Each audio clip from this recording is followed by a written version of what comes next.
Errugabetasun presuntzioa Europar Batasuneko oinarrizko eskubideen gutunean edota giza eskubideen Europako konbenioan jasotzen den eskubidea da. Baina desberdintasun handia dago estatukide batzuek zein besteek egiten duten interpretazioan. Esperientziak erakutsi digu errugabetasun presuntzioa testu horietan jasotze hutsa ez dela ezeren berme.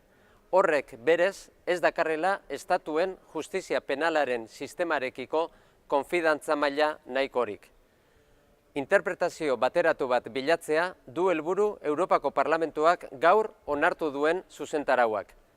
Giza eskubideen Europako konbenioan eta Estrasburgoko auzitegiaren jurisprudentzian du oinarria eta Europar Batasuneko estatukidei obligazio minimo batzuk ezartzen dizkie errugabetasun printzipioa urratu ez dadin, alegia urratu ez dezaten.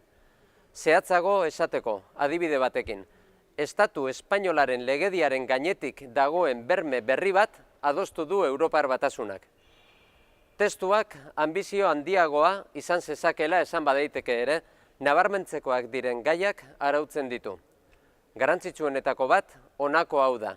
Agintari publikoek egindako adierazpen publikoetan susmagarria edo akusatua erruduntzat jotzen bada, errugabetasun printzipioa urratzen ari direla ulertuko da. Beti ere, pertsona hori erruduna dela frogatzen ez den bitartean. Eta estatukideek hartu beharreko neurri guztiak hartu beharko dituzte hori bermatzeko. Beste artikulu berritzaile bat. Agintariek ezingo dituzte aurkeztu susmagarriak edo akusatuak errudun balira bezala. Ez auzitegian, ez jendearen aurrean.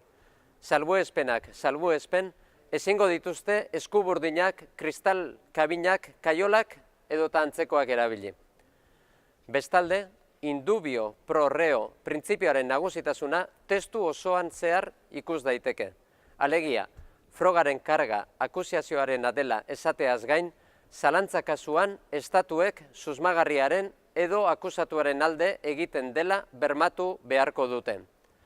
Zuzentarauak, gainera, isilik egoteko eskubidea indartzen du, eta estatukidei eskubide hau bermatzeko bete beharra ezartzen die.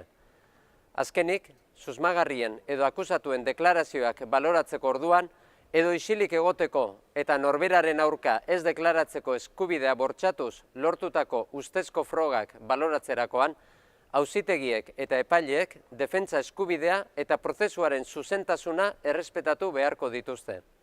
Puntu honetan, Europako giza eskubideen auzitegiaren jurisprudentzia izan beharko dute kontuan.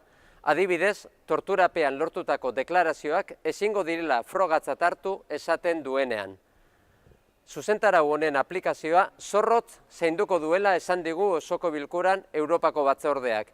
Estatukideekin inoiz baino zorrotzago izateko eskatu diogu guk.